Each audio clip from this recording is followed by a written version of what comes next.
Lundi, le 6 octobre 2014, sous la haute présidence de son Excellence Ali Bongo Ondimba, président de la République, chef de l'État, le Conseil des ministres s'est réuni à partir de 11 h dans la salle habituelle au palais de la présidence de la République. Raffirme et constante volonté d'œuvrer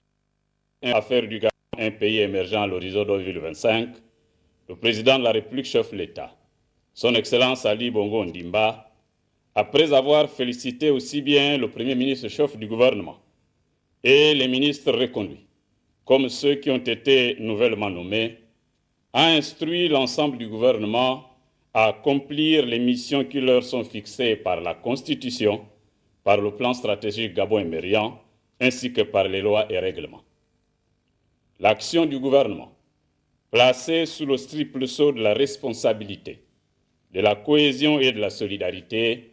doit assurer la consolidation et l'accélération des différents programmes de satisfaction des légitimes attentes du peuple gabonais. Invité à faire davantage preuve de patriotisme, d'engagement sans faille aucune, de dévouement, de loyauté et de respect des institutions et des procédures, les membres du gouvernement ont été instruits par le chef d'État de s'approprier la feuille de route aux fins d'accélérer la mise en œuvre des actions prioritaires, à savoir finaliser et adopter les lois d'orientation et de programmation des axes du plan stratégique Gabon émergent PSGE, assister les populations les plus vulnérables aux fins de subvenir à leurs besoins alimentaires, sanitaires et éducatifs par la mise en place de programmes intégrés sur la protection des personnes âgées, des orphelins et des handicapés, afin de faire face au délitement des liens sociaux traditionnels. Aider les populations économiquement faibles à développer les activités génératrices de revenus sur l'ensemble du territoire national par une offre de financement diversifiée pour soutenir les projets dans les domaines à fort potentiel d'emploi tels que l'agriculture, l'élevage, la pêche, l'artisanat, ainsi que les services et les petites transformations. Réduire les inégalités d'accès aux services publics de base, notamment dans les secteurs de la santé, de l'éducation, de l'accès à l'eau et à l'électricité dans les zones défavorisées de nos villes, mais aussi dans nos villages. Poursuivre la réforme du système de rémunération et de primes de toute nature qui devront dorénavant prendre en compte les notions de risque, de pénibilité, de performance et de mérite. Poursuivre la réforme engagée de certaines subventions,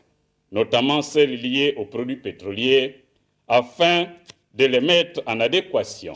avec nos politiques publiques et en particulier sociales. Ouvrir le chantier relatif au nouveau Code du travail, en concertation avec les organisations patronales et les syndicats des travailleurs. Renégocier les conventions collectives par secteur d'activité afin de les adapter au nouvel environnement économique national et international pour favoriser la compétitivité de nos entreprises. Poursuivre la réforme du système d'enseignement et de formation professionnelle. Ouvrir le chantier sur la réforme du territoire en adéquation avec le renforcement de la déconcentration et de la décentralisation.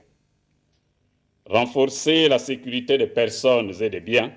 et lutter davantage contre l'immigration clandestine et les comportements déviants. Légaliser le mariage coutumier afin de renforcer la protection des conjoints et des enfants. Adopter une loi de lutte contre la xénophobie et le tribalisme. La réalisation de cette importante feuille de route doit être menée dans une approche participative d'échange avec les partenaires multiformes dans le cadre d'un plan gouvernemental de communication proactive et réactive. En somme, savoir-faire et faire savoir doivent être un devoir et une obligation pour l'ensemble du gouvernement afin de mieux édifier le peuple gabonais sur les choix opérés, les résultats attendus et l'évaluation de ces derniers à échéance précise. Enfin, le président de la République, chef de l'État, son Excellence Ali Bongo Ondimba, a rappelé à chacun et à tous que depuis son accession à la magistrature suprême en 2009, seul le résultat et la performance au profit du peuple gabonais comptent. Je vous remercie.